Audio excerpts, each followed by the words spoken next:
कृष्ण मित्रों, मैं प्रियंका स्वागत करती हूँ आपका जीवन और आध्यात्म में। कैसे हैं आप सब मित्रों? आज मैं एक कहानी लेके आई हूँ जो कि एक ब्राह्मण की है। चलिए कहानी को सुनते हैं। बहुत समय पहले की बात है। किसी गांव में एक गरीब ब्राह्मण रहता था। एक दिन उस ब्राह्मण के घर कुछ अतिथि आए। ब्राह्मण की स्थिति इतनी खराब थी कि उन अतिथियों को खिलाने के लिए घर में अनाज तक नहीं था। इस स्थिति को लेकर के ब्राह्मण और उसकी पत्नी के बीच थोड़ी सी कहासुनी होने लगती है। बड़ी कहती है कि तुम्हें पेट भरने योग्य अनाज कमाना भी नहीं आता है। इसी का नतीजा है कि आज घर में अतिथि आ खड़े हुए हैं और हमारे पास उन्हें खिलाने के लिए कुछ भी नहीं है। इस पर ब्राह्मण अपनी पत्नी से कहता है कि कल कर्क संक्रांति है, मैं कल भिक्षा लेने के लिए दूसरे गांव जाऊंगा। वहाँ एक ब्राह्मण ने मुझे आमंत्रित किया है। वह सूर्य देव की तृप्ति के लिए कुछ दान देना चाहता है। तब तक जो कुछ भी घर में है उसे आदर सत्कार के साथ अतिथियों के सामने रख दो। ब्राह्मण की यह बात सुनकर ब्राह्मणी कहती है, तेरी पत्नी होकर मैंने कभी सुख नहीं भोगा है। ना कभी खाने को मेवा मिष्ठान मिला, ना ही ढंग के वस्त्र और आभूषण। आज तू कह रहा है कि जो भी घर में पड़ा हो वो अतिथियों के समक्ष रख दूं। जब कुछ है ही नहीं तो मैं उसके सामने क्या रख दूं? पड़े हैं तो बस एक मुट्ठी तिल। तो क्या अतिथियों के सामने सूखे तिल रखना अच्छा लगेगा? पत्नी की यह बात सुनकर ब्राह्मण कहता है कि ब्राह्मणी, तुम्हें ऐसा बिल्कुल भी नहीं करना चाहिए।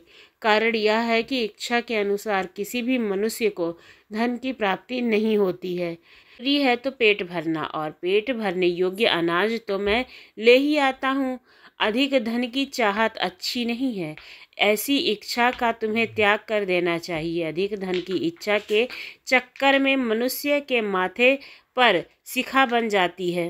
पर शिखा वाली बात सुन ब्राह्मणी बड़े ही आश्चर्य से ब्राह्मण से पूछती है, अधिक धन की इच्छा में माथे पर शिखा हो जाती है? मैं कुछ समझी नहीं। जो भी कहना है खुलकर कहो। ब्राह्मणी के इस सवाल का जवाब देने के लिए ब्राह्मण अपनी पत्नी को शिकारी और गीदड़ की एक कहानी सुनाता है। दिन एक शिकारी जंगल में शिकार की खोज कर रहा था। जंगल में कुछ दूर आगे बढ़ने के बाद शिकारी को एक काले रंग का पहाड़ जैसा विशाल सुअर दिखाई देता है। सुअर को देखते ही शिकारी अपना धनुष तान लेता है और कमान खींचते हुए सुअर पर निशाना लगा देता है। कमान से निकला हुआ तीर तीव्र गति से सुअर को घायल कर देता है। घायल होने पर सुअर चिघाड़ता हुआ शिकारी पर पलटवार कर देता है। सुअर के तीखे दांतों से शिकारी का पेट फट जाता है। इस तरह शिकारी और शिकार दोनों का ही अंत हो जाता है। इसी बीच खाने की तलाश में भटकता हुआ एक भूखा गीदड़ वहां से होकर गुजरता है, जहां शिकारी और सुअर का शव पड़ा हुआ था। बिना मेहनत इतना सारा भोजन देख गीदड़ मन ही मन अत्यंत प्रसन्न हो जाता है और मन ही मन यह भी सोचने लगता है कि आज तो ईश्वर की बड़ी ही कृपा है उस पर, जो इतना अच्छा और अधिक भोजन एक साथ उसे मिल गया।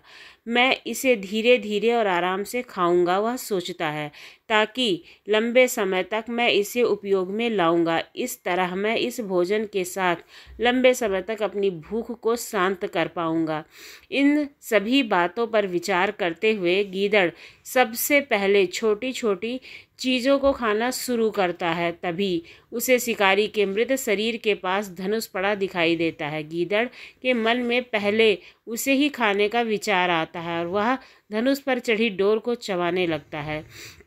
गीदड़ के चबाने से धनुष पर चढ़ी डोर टूट जाती है और डोर के टूटने से धनुष का एक सिरा वेग के साथ गीदड़ के माथे को भेदता हुआ ऊपर निकल जाता है। गीदड़ के माथे को भेद कर धनुष का जो सिरा गीदड़ के सिर पर निकल जाता है, वह ऐसा प्रतीत होता है मानो गीदड़ के माथे पर शिखा निकल आई हो। घायल होने के कारण कुछ देर बाद गीदड़ की भी मौत हो जाती है। कहते हुए ब्राह्मण कहता है, ब्राह्मणी, इसीलिए मैं कहता हूँ कि जरूरत से अधिक लोभ से माथे पर शिखा आ जाती है।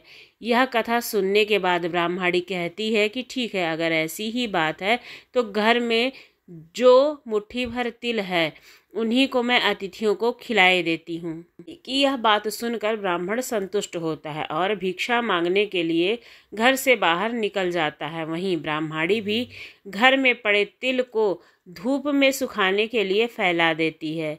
तभी कहीं से कुत्ता आ जाता है और वह उन सात तिलों पर पाखाना कर देता है। तिल के खराब हो जाने पर ब्राह्मणी काफ़ी परेशान हो जाती है और सोचती है, यही तो तिल थे जिन्हें पकाकर मैं अतिथियों को खिला सकती थी, अब मैं क्या करूं? काफ़ी देर सोचने के बाद ब्राह्मणी को एक तरीका सूझा। उसने सोचा कि अगर वह गंदे तिलों के बदले साफ तिल देने की बात कहेगी तो कोई भी आसानी से मान जाएगा। साफ ही किसी को भी इन तिलों के खबर होने की बात पता नहीं चलेगी। इस विचार से वह उन तिलों को लेकर घर घर घूमने लगती है। ब्राह्मणी की यह बात सुनकर एक महिला वह तिल लेने के लिए तैयार हो जाती है, लेकिन उस महिला का पुत्र अर्थशास्त्र पढ़ा हुआ था। उसने अपनी माँ से कहा कि इन तिलों में जरूर कोई ना कोई खोट होगा, वरना कोई साफ सुथरे तिलों को गंदे तिलों के बदले लेने को क्यों तैयार होगा। पुत्र की यह बात सुन करके महिला ने ब्राह्मणी के तिलों को लेने से मना कर दिया और ब्राह्मणी ना उस तिल को खुद ही उपयोग में ला पाई और ना ही किसी को दे पाई। तो हमें इस कहानी से यह शिक्षा मिलती है कि हमारे पास जो भी होता है हमें उसी में संतुष्ट होना चाहिए। किसी के पास ज़्यादा चीज़ देख करके दुखी नहीं होना चाहिए। आपको ये कहानी कैसी लगी ज़रूर बताइए। यदि अच्छी लगी हो तो चैनल को सब्सक्राइब करना ना भूलिए। धन्यवाद।